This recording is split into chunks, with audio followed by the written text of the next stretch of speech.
So hello students, good afternoon, good evening to all of you. आज आपण फिजिक्सचा जो फर्स्ट टॉपिक आहे फिजिक्सचा, ओके, तो फर्स्ट टॉपिक चालू करणार आहे. त्याच्या अगोदर माझं जरा इंट्रोडक्शन देतो. काही स्टुडंटला कदाचित मी माहिती असेल, काही स्टुडंटला माहिती नसेल. Okay, I think this is the first lecture. Some students are observing my first lecture now only. Okay, so my self D.A. Chougale sir. सगळ्यांना स्क्रीन व्यवस्थित दिसते ना? D.A. Chougale sir, and I am teaching board, NEET, JEE, CET, all the things related to physics from last 15 to 16 years. साधारणपणे last 15 to 16 year पासून मी physics हा subject शिकवतोय. Board point of view, NEET point of view, CET point of view, JEE point of view, all point of view मी शिकवतोय. फिजिक्सचा कुठलाही doubt जरी असला तरी तुम्ही माझ्याकडे घेऊन येऊ शकताय. मी त्याचं डेफिनेटली सोल्युशन तुम्हाला द्यायचा प्रयत्न करेन. ठीक आहे. सो मला D.A. चौगले सर म्हणू शकताय, चौगले सर म्हणू शकताय किंवा DC सर म्हणू शकताय. ठीक आहे. So this is related to my introduction only. ठीक आहे. आता डायरेक्टली आपण चॅप्टर चालू करतोय. फिजिक्सचं प्रिपरेशन कसं करायचं, काय करायचं याच्यावर आपण एक सेपरेट व्हिडिओ कधीतरी करूया. सेपरेट लेक्चर त्याच्यावर तुम्हाला मी देतो. आज आपण काय करणार आहोत, फिजिक्सचा फर्स्ट टॉपिक जो व्हेरी इम्पॉर्टंट आहे सगळ्या एक्झाम पॉइंट ऑफ व्ह्यू, म्हणजे NEET exam, NEET point of view, Mains point of view, CET point of view, all exam जे आहेत त्या सगळ्या एक्झामसाठी हा मेजरमेंट हा जो टॉपिक आहे फर्स्ट टॉपिक, तो खूपच इम्पॉर्टंट टॉपिक आहे. ठीक आहे. तर हा टॉपिक आज आपण स्टार्ट करतोय, मेजरमेंट टॉपिक. ठीक आहे. Measurement. Let's start this topic.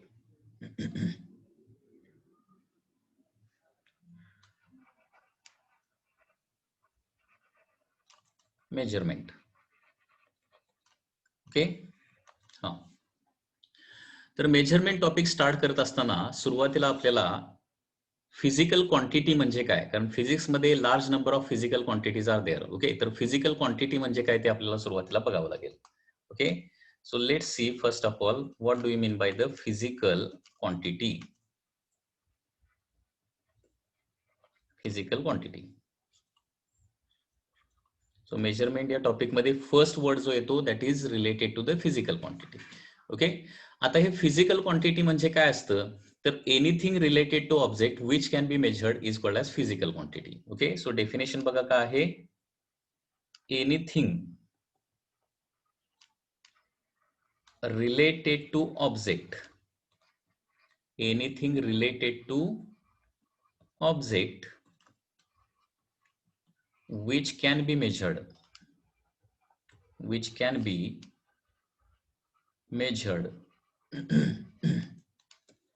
is called as physical quantity. Physical quantity म्हणजे ऑब्जेक्टशी रिलेटेड कुठलीही असली अशी क्वांटिटी की जी आपण मेजर करू शकतो, त्याला काय म्हणतो आपण, फिजिकल क्वांटिटी असं म्हणतो. Anything related to object which can be measured is called as physical quantity. ऑब्जेक्टशी रिलेटेड कुठलीही क्वांटिटी जी आपण मेजर करू शकतो, जी नंबरच्या स्वरूपात आपण काय करू शकतो, सांगू शकतो, लक्षात घ्या, त्याला काय म्हणायचं, फिजिकल क्वांटिटी असं म्हणायचं. ठीक आहे. आता ऑब्जेक्टशी रिलेटेड अशा भरपूर क्वांटिटीज आहेत की जे आपण मेजर करू शकतो. तर याच्यामध्ये कुठल्या कुठल्या येऊ शकतात, तर for example length, mass, time, temperature. Okay, in this way there are large number of physical quantities are there etcetera. Okay, तर यांना आपण फिजिकल क्वांटिटी असं म्हणतो.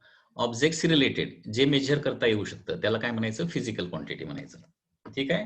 तर फिजिकल क्वांटिटीची कन्सेप्ट तुम्हाला समजली असेल. आता आपण जाऊया मेजरमेंटकडे. मेजरमेंट म्हणजे काय. ओके, मेजरमेंट हे टॉपिकचं जे नाव आहे त्याच्याकडे आता आपण जातोय, मेजरमेंट. तर मेजरमेंट म्हणजे काय असतं, तर comparison of physical quantity with some accepted standard. Okay, that is called as measurement. Okay, definition काय बघा, the process of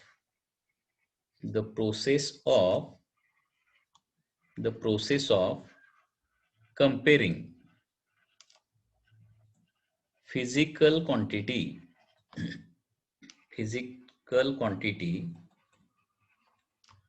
with some accepted standard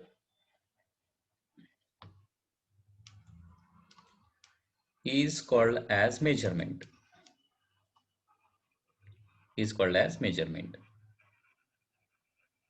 okay, measurement का आहे एक कंपॅरिझनची प्रोसेस आहे. मेजरमेंट करायचं म्हणजे काय करायचं आहे, कंपॅरिझन करायचं आहे. कंपॅरिझन करायचं म्हणजे काय करायचं आहे, तर याच्यामध्ये तुम्हाला काय करावं लागेल, दोन गोष्टी. म्हणजे मेजरमेंट करण्यासाठी काय करावं लागेल, एक स्टँडर्ड अगोदर ठरवावं लागेल. काय करावं लागेल, स्टँडर्ड ठरवावं लागेल. स्टँडर्ड म्हणजे काय, तर लेंथ मेजरमेंटसाठी मीटर हे स्टँडर्ड, किंवा मास मेजरमेंटसाठी किलोग्राम हे स्टँडर्ड, टाइम मेजरमेंटसाठी सेकंड हे स्टँडर्ड. असे तुम्हाला अगोदर स्टँडर्ड ठरवावे लागतील. आणि त्या स्टँडर्डच्या तुलनेत, त्या स्टँडर्डच्या कंपॅरिझन मध्ये ती फिजिकल क्वांटिटी किती टाइम्स आहे हे सांगायचं. यालाच काय म्हणतो आपण, मेजरमेंट असं म्हणतो. सो मेजरमेंट मध्ये काय करतो आपण, गिव्हन फिजिकल क्वांटिटीचं ऍक्सेप्टेड स्टँडर्ड बरोबर कंपॅरिझन करतो. एक एक्झाम्पल देतो म्हणजे तुम्हाला लक्षात येईल. कंपॅरिझन करायचं म्हणजे काय, किती टाइम्स आहे हे ठरवायचं. कंपॅरिझन करायचं म्हणजेच काय करायचं, किती टाइम्स आहे हे सांगायचं आहे. म्हणजे फॉर एक्झाम्पल, सपोज मला एका टेबलची लेंथ मेजर करायची आहे. एका टेबलची लेंथ मला मेजर करायची आहे. तर ती मेजरमेंट करण्यासाठी काय करणार, तर मी अगोदर स्टँडर्ड ठरवणार. ते स्टँडर्ड काय घेणार, for example standard is 1 metre. 1 metre हे काय घेणार आहे, स्टँडर्ड घेणार आहे. ओके, स्टँडर्डला युनिट असंही म्हटलं जातं, लक्षात घ्या. ठीक आहे, मीटर हे मी स्टँडर्ड घेणार. आणि ते आता 1 मीटर म्हणजे काहीतरी डेफिनेट लेंथ आहे, ती ठरलेली आहे, लक्षात घ्या, 1 मीटर लेंथ. आता त्या टेबलची फिजिकल क्वांटिटी म्हणजे लेंथ, ती लेंथ त्या मीटर पट्टीच्या मानानं किंवा त्या मीटर या स्टँडर्डच्या मानानं किती टाइम्स आहे हे ठरवणार मी. म्हणजे फॉर एक्झाम्पल, टेबलची मेजरमेंट केल्यानंतर मला काय मिळणार आहे, लक्षात घ्या. सो टेबलची मेजरमेंट केल्यानंतर या पद्धतीनं मला आन्सर मिळणार आहे. फॉर एक्झाम्पल 2.5 मीटर असं काहीतरी आन्सर मला मिळेल. आता हे 2.5 मीटर याचा मिनिंग काय होतोय, लक्षात घ्या. लेंथ मेजरमेंटसाठी आपण मीटर हे जे स्टँडर्ड कन्सिडर केलेलं आहे ना, लेंथ मेजरमेंटसाठी मीटर हे स्टँडर्ड आपण काय केलेलं आहे, डिसाइड केलेलं आहे. त्याच्या मानानं टेबलची लेंथ किती टाइम्स आहे, 2.5 टाइम्स आहे, हे याच्यावरून कळणार आहे.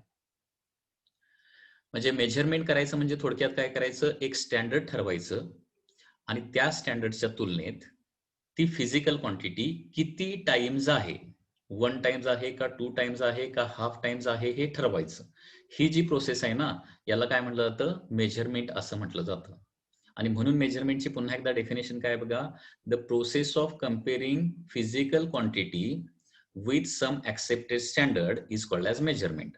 सो मेजरमेंट करण्यासाठी तुम्हाला काय करावं लागेल, सुरुवातीला स्टँडर्ड ठरवावं लागेल. या फिजिकल क्वांटिटीला मेजर करण्यासाठी हे स्टँडर्ड आहे असं अगोदर ठरवावं लागेल. स्टँडर्ड डिसाइड करावं लागेल अगोदर. स्टँडर्ड डिसाइड केल्यानंतर गिव्हन फिजिकल क्वांटिटी त्या स्टँडर्डच्या तुलनेत किती टाइम्स आहे हे तुम्हाला ठरवावं लागेल. ओके, म्हणजे फॉर एक्झाम्पल लेंथ मेजरमेंटसाठी काय केले आपण, मीटर हे स्टँडर्ड ठरवलं. मीटर पट्टी आपल्याला घ्यावी लागेल. मीटर पट्टी घेतल्यानंतर ती मीटर पट्टी आपल्याला त्या फिजिकल क्वांटिटीला लावावी लागेल. आणि लावून ती त्याच्या 1 टाइम्स आहे का 2 टाइम्स आहे का 3 टाइम्स आहे का आणखी किती टाइम्स आहे हे ठरवावं लागेल. ठीक आहे, कम्पेअर करायचं म्हणजे किती टाइम्स आहे हे ठरवायचं, याला म्हटलं जातं मेजरमेंट. लक्षात आलं. तर पुन्हा एकदा बघा, आपण सुरुवातीला 2 डेफिनेशन बघितलेले आहेत.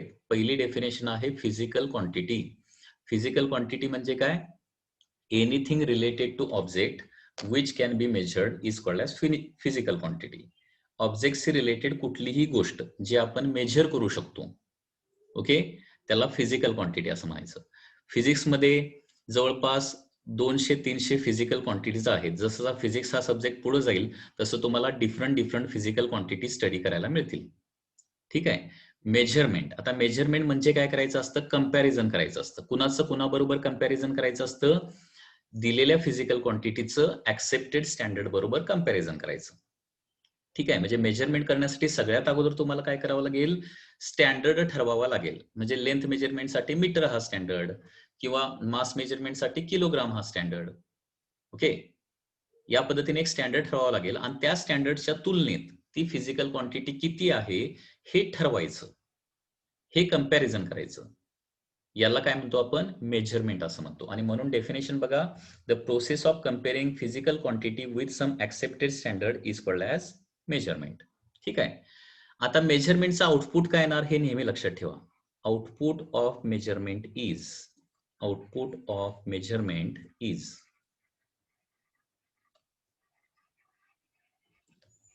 output of measurement is a number and an unit. Unit म्हणजेच काय, standard used for measurement. Standard. नेहमी मेजरमेंट जी आहे ती फक्त नंबर नसते किंवा फक्त स्टँडर्ड नसतं, दोन्ही गोष्टी असतात त्याच्यामध्ये. काय असतं त्याच्यामध्ये, नेहमी एक नंबर असणार आहे आणि त्याच्यानंतर युनिट असणार आहे. म्हणजे फॉर एक्झाम्पल 3 किलोग्राम एक मेजरमेंट आहे. ओके, 3 किलोग्राम किंवा 2.25 मीटर. ओके, किंवा 3 second. This is called as output of a measurement. Measurement केल्यानंतर आपल्याला आउटपुट काय मिळणार आहे, एक नंबर मिळणार आणि एक युनिट मिळणार आहे. आता याचा मिनिंग पुन्हा एकदा लक्षात घ्या. समजा मेजरमेंट केली आणि 3 kg आलं, मेजरमेंट केली आणि 3 kg आली, तर त्याचा मिनिंग काय होणार आहे. आता केजी हे काय कशासाठी वापरतोय आपण, मास मेजरमेंटसाठी वापरतोय. तर त्या ऑब्जेक्टचं मास 3 टाइम्स असणार आहे. कुणाच्या 3 टाइम्स असणार आहे, मास मेजरमेंटचं जे स्टँडर्ड किलोग्राम आहे त्याच्या 3 टाइम्स. लक्षात आलं. किंवा एखाद्या ऑब्जेक्टची आपण लेंथ मेजर केली आणि 2.25 मीटर आली, तर त्याचा मिनिंग काय होतो, त्या ऑब्जेक्टची लेंथ 2.25 टाइम्स आहे. कुणाच्या 2.25 टाइम्स आहे, लेंथ मेजरमेंटसाठी आपण जे स्टँडर्ड डिसाइड केलंय मीटर, त्याच्या तुलनेत 2.25. Okay, time is 3 second etcetera. ठीक आहे. तर या पद्धतीनं पुन्हा एकदा बघा, मेजरमेंट म्हणजे काय, process of comparing given physical quantity with some accepted standard. Process of comparing physical quantity with some accepted standard is called as measurement. लक्षात येतंय. ऍक्सेप्टेड स्टँडर्डचं फिजिकल क्वांटिटी बरोबर किंवा फिजिकल क्वांटिटीचं ऍक्सेप्टेड स्टँडर्ड बरोबर कंपॅरिझन करायचं, किती टाइम्स आहे हे ठरवायचं, याला मेजरमेंट असं म्हणतो. मेजरमेंट केल्यानंतर आपल्याला काय मिळतं, नेहमी एक नंबर आणि एक युनिट मिळतं. ओके, म्हणजे थोडक्यात मेजरमेंट जी आहे ती नेहमी कशी असणार, NU या स्वरूपात असणार आहे. Measurement will be in terms of N and U. N म्हणजे काय असणार आहे, नंबर, आणि U म्हणजे काय असणार आहे, युनिट. ओके, प्रत्येक मेजरमेंटला नंबर आणि युनिट हे असतंच. ओके, सो देअरफॉर आपण असं लिहू शकतो, असं पण आपण लिहू शकतो की फिजिकल क्वांटिटी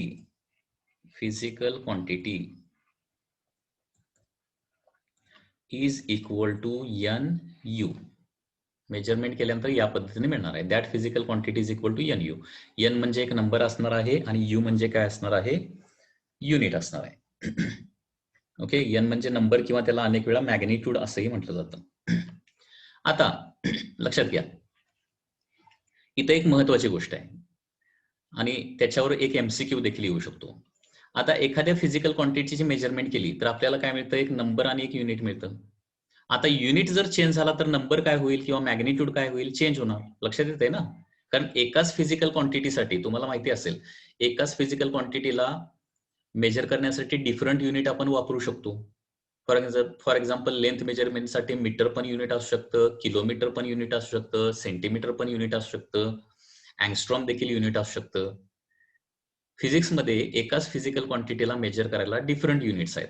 आता युनिट चेंज झाल्यावर काय होतं, नंबर चेंज होतो, म्हणजे मॅग्निट्यूड चेंज होते. हे नेहमी लक्षात ठेवा. फिजिकल क्वांटिटी तर आहे तेवढीच राहणार ना.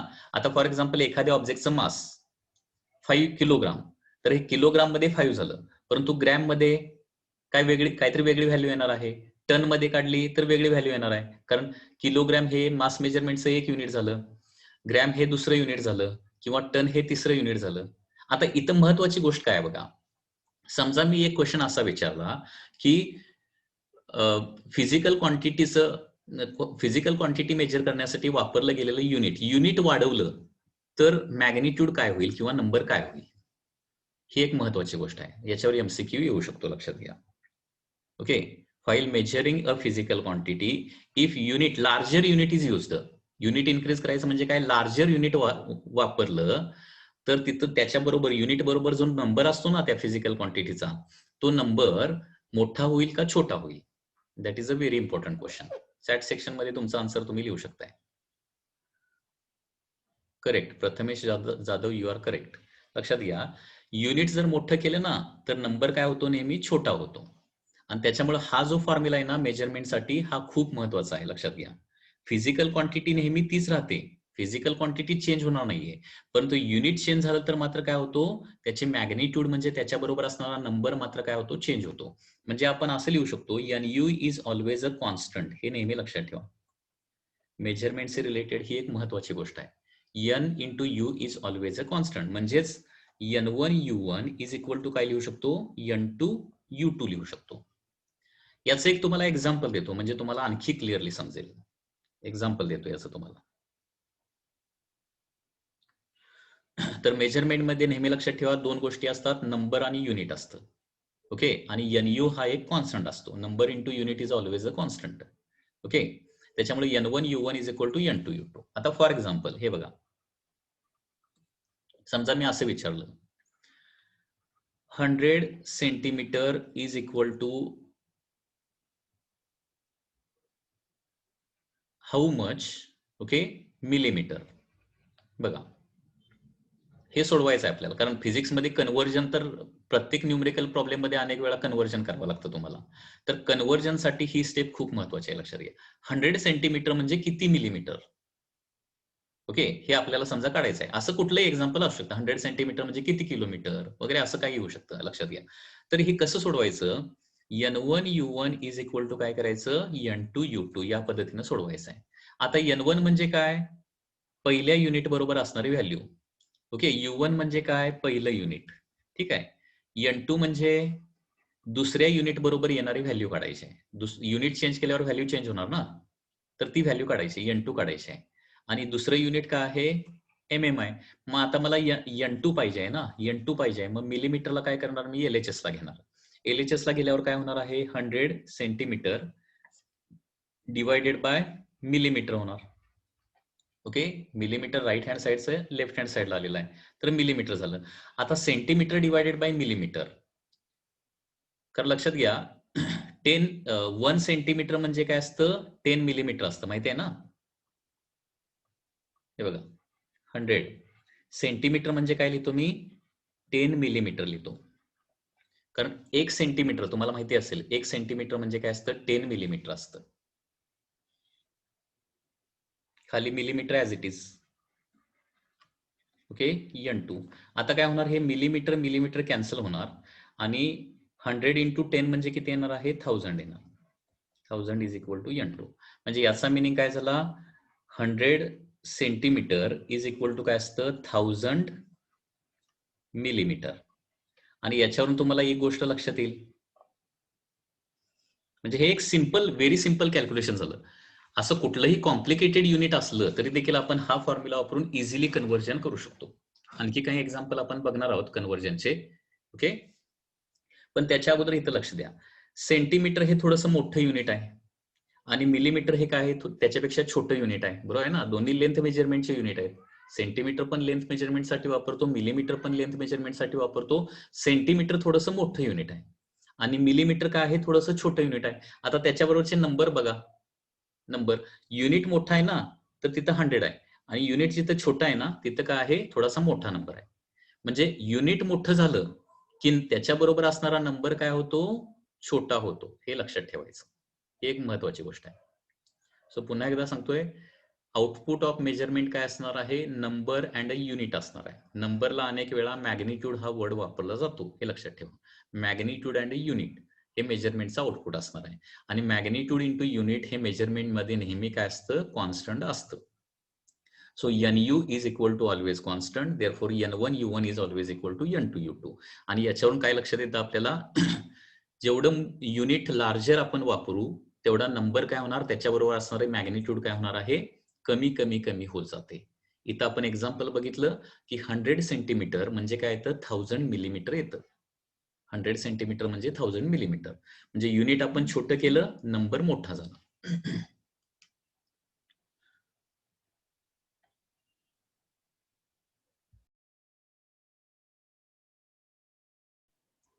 हा, याचा आणखी एक एक्झाम्पल बघूया. One more example. सपोज तुम्हाला असं विचारलं की 200 nanometre means how much kilometre. 200 nanometre म्हणजे किती किलोमीटर? ओके, असं जर विचारलं तर याचं कॅल्क्युलेशन कसं करणार?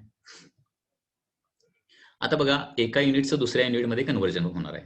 आता पहिली महत्वाची गोष्ट, नॅनोमीटर हे काय आहे? छोटं युनिट आहे. नॅनोमीटर म्हणजे काय आहे? खूप छोटं युनिट आहे. आणि किलोमीटर हे मोठं युनिट आहे. म्हणजे ऑटोमॅटिकली नंबर काय व्हायला पाहिजे? मोठ्या युनिट बरोबर छोटा नंबर असतो. म्हणजे 200 पेक्षा कमी आन्सर येणार. ठीक आहे, आता फॉर्म्युला काय वापरायचा? N1 U1 is equal to N2 U2. हा, तर N1 U1 is equal to N2 U2. N1 म्हणजे मॅग्निट्यूड किंवा नंबर 200. पहिलं युनिट काय आहे? नॅनोमीटर आहे. M means nanometre. N2 हा नंबर आपल्याला फाइंड आउट करायचा आहे. U2 म्हणजे काय? किलोमीटर. मग आता N2 फाइंड आउट करण्यासाठी काय करणार मी? किलोमीटरला LHS ला घेणार. So 200 nanometre divided by kilometre. आता हे तुम्हाला माहिती पाहिजे की 200 नॅनो म्हणजे काय असतं? 10⁻⁹ असतं मीटर. त्याच्यासाठी हे प्रेफिक्सेस माहिती पाहिजेत. ओके, हे आता हे एक्झाम्पल झाल्यानंतर आपण सगळे प्रेफिक्सेस बघणार आहोत. ठीक आहे. Nano means 10⁻⁹ divided by kilo means 10⁻³ हे माहिती पाहिजे. किलो म्हणजे काय? 10⁻³ आणि मीटर इज इक्वल टू काय येणार आहे? N2.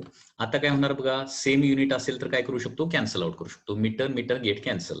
आता काय होणार बघा, 200 इंटू 10⁻² किती येणार बघा? 10⁻⁻12 येणार N2. ओके, तर त्याच्यासाठी आता हे 10च्या पॉवरचं कॅल्क्युलेशन करण्यासाठी हे रूल तुम्हाला माहिती पाहिजेत. हे रूल मी सांगतोय, व्यवस्थित लक्ष द्या. ओके, कॅल्क्युलेशनचे हे रूल आहेत, ते खूप महत्वाचे आहेत. 10च्या पॉवरचं कॅल्क्युलेशन इथून पुढे कंटिन्युअसली तुम्हाला या टॉपिकमध्ये येणार आहे. ठीक आहे, तर नेहमी लक्षात घ्या 10⁻A इंटू 10⁻B म्हणजे काय करायचं असतं? 10⁻A प्लस B करायचं असतं. हे नेहमी लक्षात ठेवा. 10⁻A इंटू 10⁻B म्हणजे काय येणार? 10⁻A प्लस B येणार. किंवा 10⁻, एक्झाम्पल 10⁻³ इंटू 10⁻5 किती येणार सांगा रे? 10⁻³ इंटू 10⁻5 म्हणजे 10⁻8 येणार. Very simple. ठीक आहे. सिमिलरली दुसरा रूल काय? 10⁻A divided by 10⁻B is equal to काय असतं? 10⁻A मायनस B असतं. 10⁻A डिवायडेड बाय 10⁻B म्हणजे 10⁻A मायनस B असतं. म्हणजे आता फॉर एक्झाम्पल इथे किती आहे बघा? 10⁻⁹ डिवायडेड बाय 10⁻³ म्हणजे काय करणार मी इथं? 10⁻⁹ मायनस 3. बरोबर आहे ना? वरची 10ची पॉवर मायनस डिनॉमिनेटरची 10ची पॉवर. -9 - 3 म्हणजे किती होणार? -9 - 3 म्हणजे -12 होते. लक्षात येतं? हा दुसरा रूल आहे. 10च्या पॉवरचे रूल्स हे व्यवस्थित लक्षात ठेवा. आता इथून पुढे कॅल्क्युलेशनला आपल्याला लागणार आहे. किंवा तिसरा रूल 10⁻A⁻B म्हणजे पॉवर रेस टू पॉवर असेल तर काय करायचं? पॉवर रेस टू पॉवर असेल तर 10 त्या दोन पॉवरचं मल्टिप्लिकेशन करायचं. म्हणजे 10⁻⁻² रेस टू 3 असेल बघा. 10⁻A⁻B म्हणजे 10⁻A इंटू B असतं ना. मग 10⁻⁻² रेस टू 3 किती येणार सांगा रे? हा, याला इंडायसेस म्हणतात. करेक्ट. किती येणार आन्सर याचं?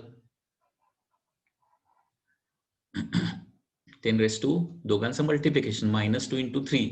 हे 2 चा क्यूब करायचं नाही. इथं काही मुलं कन्फ्युज असतात. 2 चा क्यूब 8 वगैरे लिहितात. लक्षात घ्या. मल्टिप्लिकेशन दोघांचं करायचं आहे 6 -6. ओके, लक्षात आलं?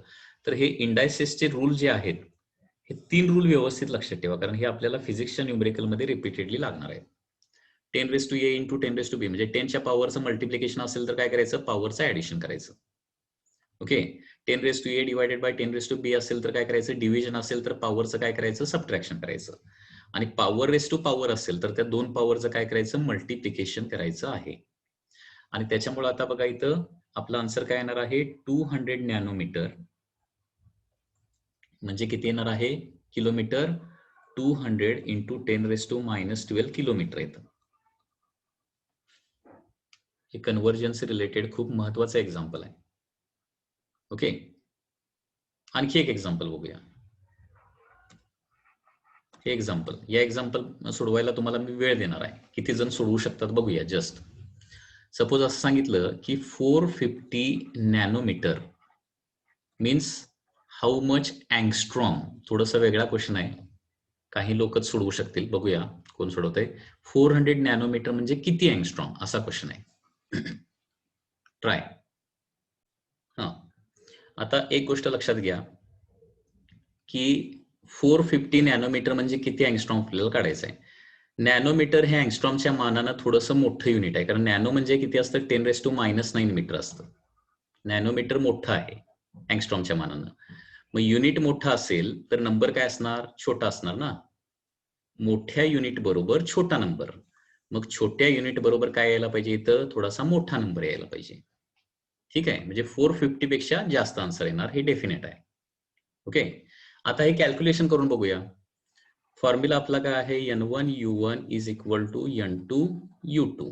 आता N1 म्हणजे फर्स्ट युनिट बरोबर असणारा नंबर, दॅट इज 450. पहिलं युनिट काय आहे, नॅनोमीटर ऍज इट इज. दुसरा नंबर N2 आपल्याला फाइंड आउट करायचा आहे. दुसरं युनिट काय आहे, अँगस्ट्रॉम आहे. डायरेक्टली काय करायचं आहे, अँगस्ट्रॉमला LHS ला न्यायचं. सो 450 नॅनो म्हणजे काय असतं, 10⁻⁹ हे अगोदर माहिती पाहिजे.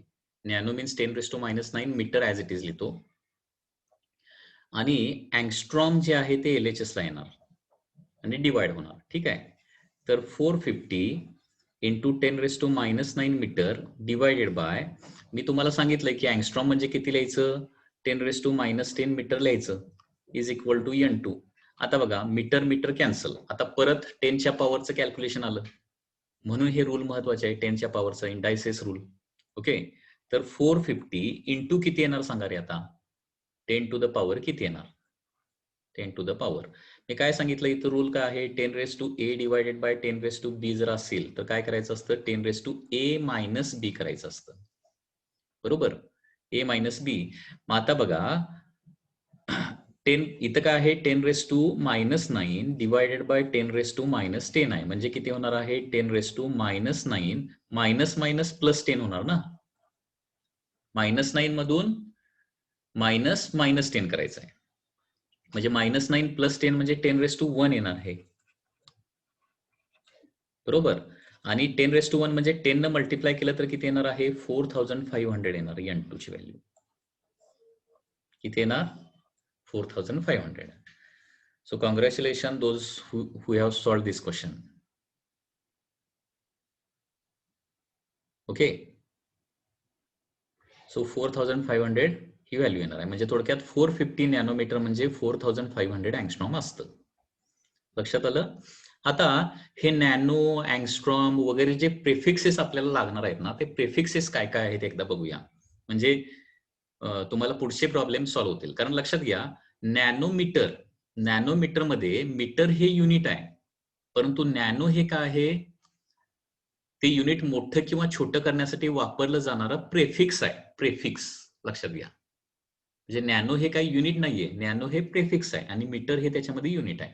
युनिट्स छोटे किंवा मोठे करण्यासाठी प्रेफिक्सेस वापरले जातात. तर हे प्रेफिक्सेस काय काय आहेत ते थोडेसे आपण बघूया. प्रेफिक्सेस म्हणजे युनिटच्या पुढे जे लावतो ना त्याला आपण प्रेफिक्स म्हणतो.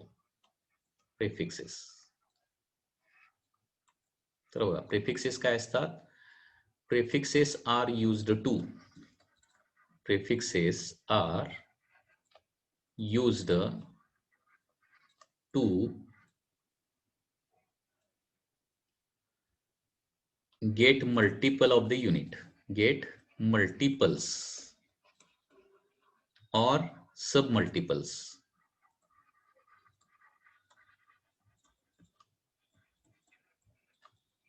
of unit. म्हणजे एखाद्या युनिटचं मल्टिपल किंवा सब मल्टिपल जे आहे ते युनिट मोठं किंवा छोटं करण्यासाठी जे आपण वापरतो त्याला प्रेफिक्सेस असं म्हटलं जातं. आता हे प्रेफिक्सेस काय काय आहेत हे जरा व्यवस्थित लक्ष द्या. प्रेफिक्सेस लिहितो आणि त्याच्यावर आणखी काही क्वेश्चन्स आपण बघूया. तर प्रेफिक्सेस कसे आहेत बघा. हे प्रेफिक्सेस म्हणजे युनिट नव्हे, पुन्हा एकदा सांगतोय, प्रेफिक्सेस म्हणजे युनिट नव्हे, आहे त्या युनिटला मोठं किंवा छोटं करण्यासाठी जे आपण वापरतो ना त्याला काय म्हणायचं, प्रेफिक्स म्हणायचं. ठीक आहे. तर प्रेफिक्सेस काय काय आहेत बघा. तर प्रेफिक्सेस चालू होतात डेका पासून.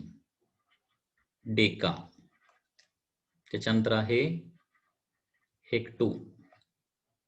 Deca, hecto, kilo, mega, giga, tera, peta आणि एक्सा. ओके. एक्सा, एक्सा पर्यंत आपण लिहूया. त्याच्या वर आणखी 2 आहेत. ओके, ते काय लिहायची गरज नाहीये. पुन्हा एकदा बघा, प्रिफिक्सेस लिहितो आणि त्याच्या पॉवर्स देखील लिहितो. पुन्हा एकदा just. So these are the prefixes used to increase the power.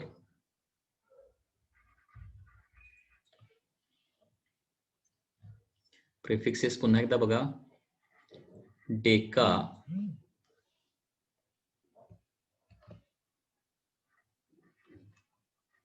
Hecto, kilo, mega, giga किंवा गिगा त्याला म्हणतात, टेरा, पेटा आणि त्याच्यावर आहे एक्सा. आता डेका म्हणजे काय असतं, तर 10⁻1 असतं. Hecto means 10⁻2. Kilo means 10⁻3. Okay. Mega means 10⁻6. Giga means 10⁻9. Tera means 10⁻12. Peta means 10⁻15. And exa means 10⁻18. हे लक्षात घ्या. आणि हे प्रेफिक्सेस आपण कुठल्याही युनिटला यूज करू शकतो. म्हणजे फॉर एक्झाम्पल किलोमीटर. किलोमीटर म्हणजे काय, 10⁻3 मीटर. हे लक्षात आलं पाहिजे. किलोमीटर. किंवा kilogram. Kilogram means 10⁻3 gram. Okay. Kilo second. Kilo second देखील होऊ शकतं, 10⁻3 second. Kilo watt. Kilo watt म्हटलं तर 10⁻3 वॅट. ओके. किंवा टीबी. तुम्हाला माहिती, एमबी, जीबी, टीबी हे मेमरीचे युनिट वापरतात, माहिती आहे ना. बी म्हणजे बाईट. बाईट हे युनिट आहे. कशाचं युनिट आहे, byte is a unit used for memory, stored memory. कॉम्प्युटरची जी मेमरी असते ना ती बाईटमध्ये, बाईट या युनिटमध्ये मेजर करतो. आता बाईट हे खूप छोटं युनिट आहे. ओके. तर एमबी लिहिलं तर त्याचा मिनिंग काय होणार आहे, 10⁻, एमबी म्हणजे मेगाबाईट. मेगाबाईट म्हणजे मेगा काय आहे तर प्रिफिक्स आहे, 10⁻6 बाईट्स. किंवा जीबी तुम्ही ऐकलेलं असेल, जीबी म्हणजे जिगाबाईट म्हणजे 10⁻9 बाईट. किंवा टीबी, टेराबाईट, ते त्याच्यापेक्षा मोठं युनिट आहे, 10⁻12 byte. TB, MB, GB, TB, KB वगैरे वगैरे तुम्ही स्टडी केलेलं असेल. हे झाले मोठे युनिट. म्हणजे युनिट मोठं करण्यासाठी हे युनिट वापरायचे, deca, hecto, kilo, mega, giga, tera, PETA, एक्सा. ओके. तर किमान 13 पर्यंत तरी तुम्हाला या व्हॅल्यू ज्या आहेत ना त्या पाठ पाहिजेत. पेटा, एक्सा जनरली काय यूज करत नाही, परंतु अनेक ठिकाणी 13 पर्यंत यूज केले जातात. ओके. डेका म्हटलं तर 10⁻1, hecto means 10⁻2, kilo means 10⁻3, mega means 10⁻6, giga means 10⁻9, tera means 10⁻12, peta means 10⁻15, exa means 10⁻18. त्याच्यानंतर झेट्टा देखील आहे, त्याच्यावरचं जर आणखी पाहिजे असेल तर 10⁻21. आणि योट्टा दॅट इज 10⁻24.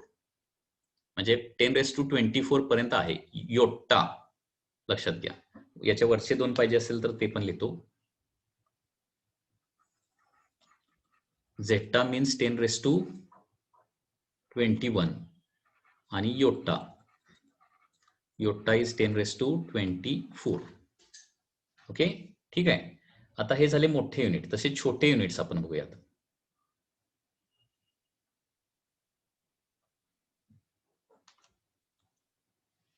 ओके. आता छोटे युनिट काय येतात बघा. that is deci, centi, milli, okay, milli, micro, nano, deci, centi, milli, micro, nano, pico, femto, okay, याच्या खाली ऑटो. आता डेसी म्हणजे असतं 10⁻⁻1, centi means 10⁻⁻2, milli means 10⁻⁻3, micro means 10⁻⁻6, nano is 10⁻⁻9, pico means 10⁻⁻12, femto means 10⁻⁻15 and auto means 10⁻⁻18. याच्या खालच्या आणखी दोन आहेत, झेट्टो आणि योक्टो. ओके, झेट्टो मीन्स 10⁻⁻21 येतं आणि योक्टो दॅट इज 10⁻⁻24. आता हे सगळे प्रेफिक्सेस लक्षात ठेवायला गरज नाहीये, पण 13 पर्यंत, वरचे जे आहे ते 13 पर्यंत आणि खालचे जे आहेत ना ते साधारणपणे पिकापर्यंत तरी माहिती पाहिजे. म्हणजे 10⁻⁻12 to 10⁻+12 पर्यंत प्रेफिक्सेस तुम्हाला माहिती असणं आवश्यक आहे. ओके, पुन्हा एकदा बघा, मिली हे युनिट अनेक ठिकाणी वापरू शकतो आपण. मिलीग्रॅम म्हणजे 10⁻³ ग्रॅम. मिलीमीटर, आता मिलीमीटर तुम्ही अनेक वेळा ऐकला असेल. तर मिलीमीटर मध्ये मीटर हे युनिट आहे आणि मिली हे युनिट नाहीये, ते प्रेफिक्सेस आहे, लक्षात घ्या, प्रिफिक्स. तर मिलीमीटर म्हणजे 10⁻³ मीटर किंवा मायक्रोमीटर किंवा नॅनोमीटर. ठीक आहे, तर हे प्रेफिक्सेस तुम्हाला माहिती असणं आवश्यक आहे. तर प्रेफिक्सेस 10⁻24 पासून 10⁻24 पर्यंत आहेत. ओके, तर युनिटला वाढवण्यासाठी वापरले जाणारे प्रेफिक्सेस कुठले आहेत? Deca, hecto, kilo, mega, giga, tera. आणि युनिटला कमी करणारे युनिट कुठले आहेत? Deci, centi, milli, micro, nano, pico. Pico, femto, atto, zepto, yocto. लक्षात आलं? हे प्रेफिक्सेस आहेत. हे प्रेफिक्सेस तुम्हाला माहिती असणं आवश्यक आहे. हे प्रेफिक्सेस कुणाला जोडले जातात? पुन्हा एकदा सांगतोय, युनिट्सला जोडले जातात. कशासाठी जोडले जातात? ते युनिट्स मोठं किंवा छोटं करण्यासाठी.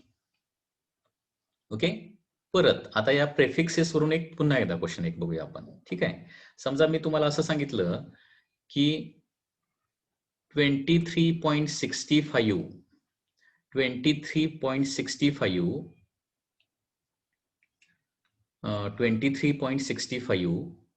For example gigawatt is equal to how much nanowatt, असं विचारलं. 23.65 जिगावॅट. ओके, क्वेश्चन काय बघा, प्रिफिक्सेस वापरून तुम्ही करू शकताय. तर किती नॅनोवॅट येणार? नॅनोवॅट मध्ये 23.65 जिगावॅट म्हणजे किती नॅनोवॅट? Just try. हा, तर 23.65 gigawatt is equal to how much nanowatt हे आपल्याला फाइंड आउट करायचं आहे. ओके, तर इथं आता फॉर्म्युला बघा, N1 U1 is equal to N2 U2 आहे. ठीक आहे, so N1 is 23.65, U1 is gigawatt, that is the first unit. Okay, along with prefix N2. second N2 find out करायचा आहे. ओके, सेकंड युनिट का आहे? Sorry, नॅनोवॅट.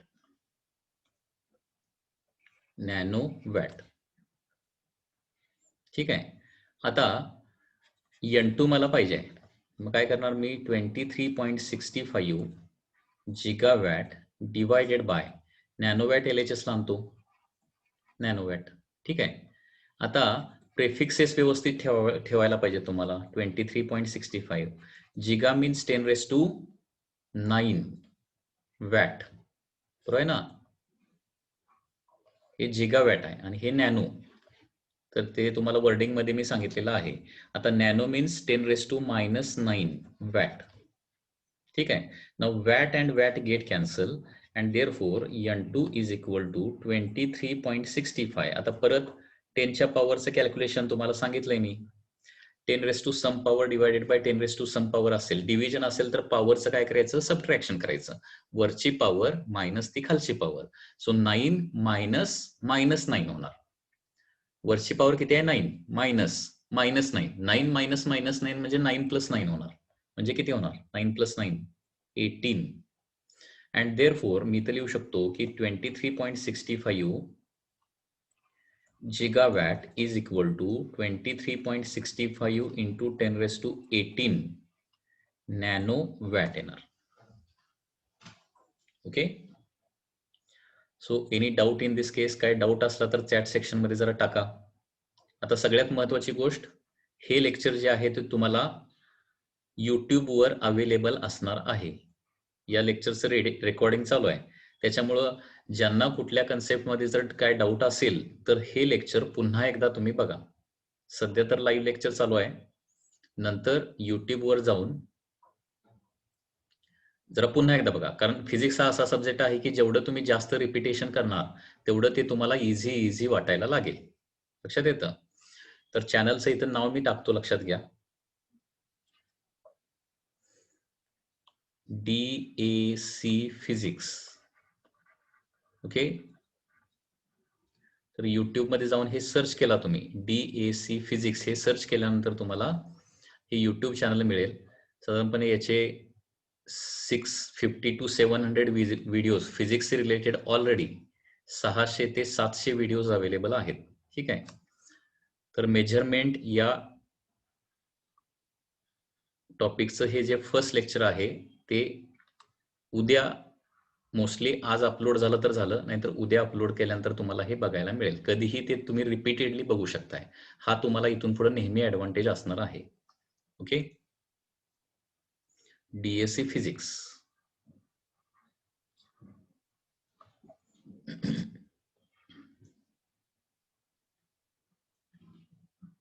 ठीक आहे. तर हा पार्ट झाला प्रेफिक्सेसचा. ठीक आहे. तर इथे एक गोष्ट तुम्हाला लक्षात आलेली असेल की युनिट जेवढं मोठं तेवढं त्याच्याबरोबर असणारा नंबर काय असतो, छोटा असतो. हे सेंटेन्स मी पुन्हा एकदा इथे लिहितो, लक्षात घ्या. This is a very important statement. Statement काय बघा, larger the unit, larger the unit, okay, larger the unit, smaller will be magnitude.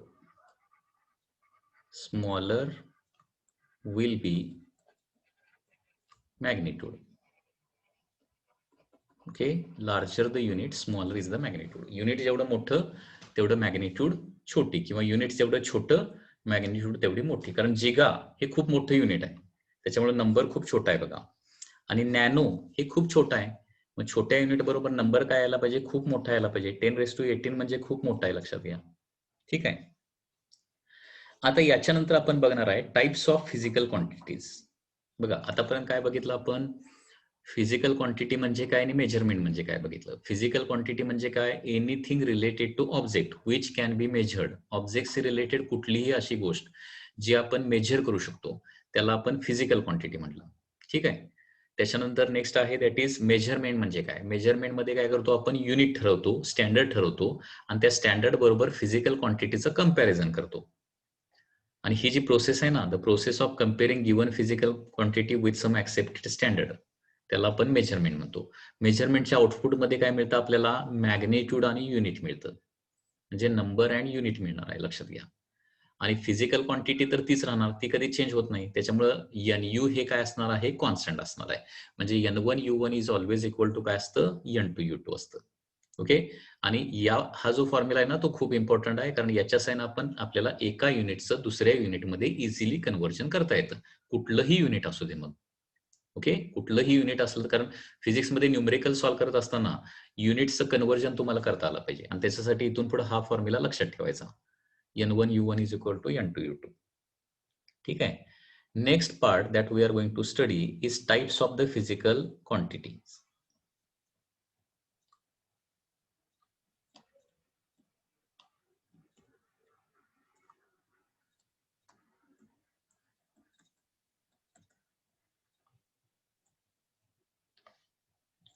types of physical quantities.